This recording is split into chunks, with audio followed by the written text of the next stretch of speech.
So this E3 co-op that's been sitting like 5-6 years, and we're just going to kind of go through how we would get it up and running again. We're going to go over here and look in the gas tank. We are very lucky. That tank is spotless.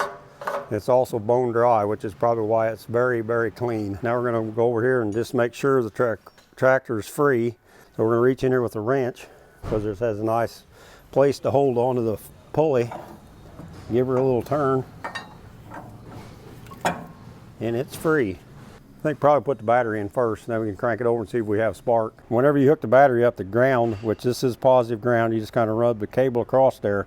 There shouldn't be any sparks. If that thing sparks, you've got a short somewhere, or you got the ignition switch on, or the light switch is on. Make sure you got a nice clean oil. There's no antifreeze look to it. It's not cloudy. It's just a little black, which is all right, but it's pure oil. And we look in the radiator right quick and make sure there's no a little coolant in there, and it's good.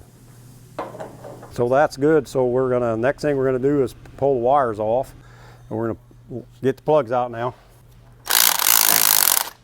Some of them aren't too bad. That one there's kind of fouled just a little bit. We're probably just gonna run them through the bead blaster and then put them right back in. So here now you can see how clean the spark plugs are running through the bead blaster. Now we're gonna spray each cylinder with just a little bit of blaster in each cylinder, and that'll kind of lube the valves up.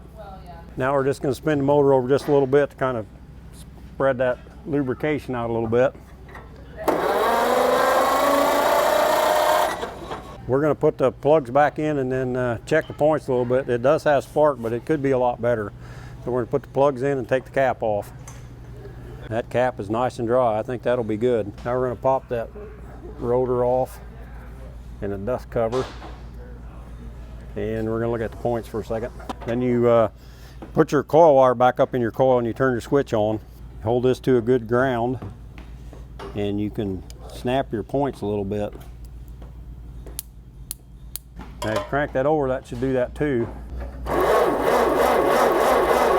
Okay, and it's not doing it, so that means you got a dirty set of points, so I need to clean them points up. When your points are closed, they're not on that high hump of the rotor there, you pry that open a little bit and slip a piece of sandpaper in there. Just fold your sandpaper in half, and you do both sides at the same time. And then we're going to spray a little bit of carburetor cleaner in there, take all the little grit and stuff off between the points. Now if you turn your switch on, pull your coil wire out, crank her over, you should have spark.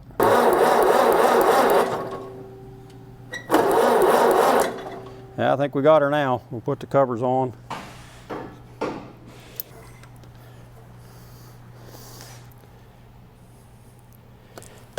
Everything looks pretty good. We're ready to pour some gas in and see what happens on the fuel side of this thing.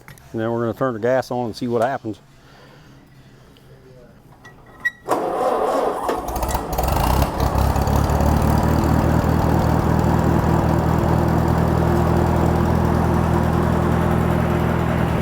Well, there you have it. It's running, and we're ready to go to work.